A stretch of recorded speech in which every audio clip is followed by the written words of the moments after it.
Der neue Vierzylinder-Dieselmotor von Mercedes-Benz leistet je nach Motorvariante bis zu 150 Kilowatt, 204 PS. Maximales Drehmoment bis zu 500 Newtonmeter. Der Verbrauch liegt zwischen 5,1 und 5,4 Liter pro 100 Kilometer. CO2-Emission 136 bzw. 143 Gramm pro Kilometer. Bestmarkensegment. Das neue Aggregat verfügt über ein deutlich höheres Ladedruckpotential im gesamten Kennfeld. Der Ladedruckaufbau erfolgt erheblich schneller als bei einer konventionellen Aufladung.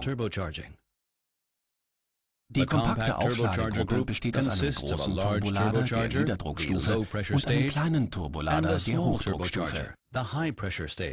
Zum schnellen Ansprechen treibt das Abgas ausschließlich den kleinen Reaktionsschnellenlader an. Er presst die Verbrennungsluft bereits bei niedrigen Drehzahlen mit hohem Druck in die Brennräume. Das Resultat: exzellentes Anfahrverhalten.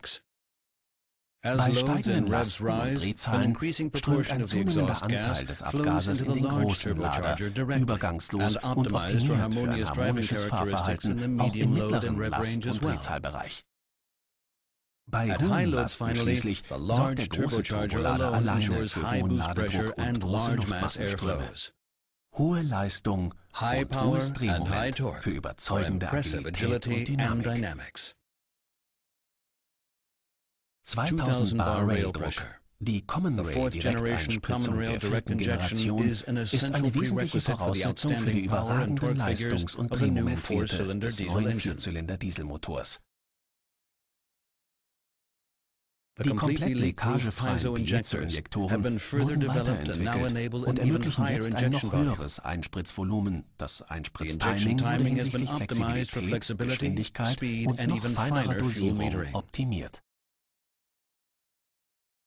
Der hinten liegende Nockenwellenantrieb garantiert beim Längseinbau des Motors die Einhaltung der gesetzlichen Vorschriften hinsichtlich des Fußgängerschutzes. Auch sind die Schwingungsanregungen an Kurbelwelle und Nockenwellenantrieb bei dieser Einbaulage deutlich geringer. Ein Grund mehr für den außerordentlich ruhigen Motorlauf.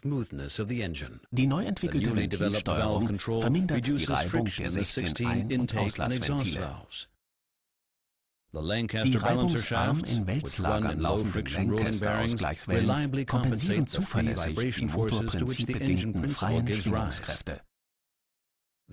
Das Räderwerk mit seinem sehr kurzen Kettenantrieb wurde besonders hinsichtlich der Geräuschreduktion durch aufwendige Detaillösungen optimiert.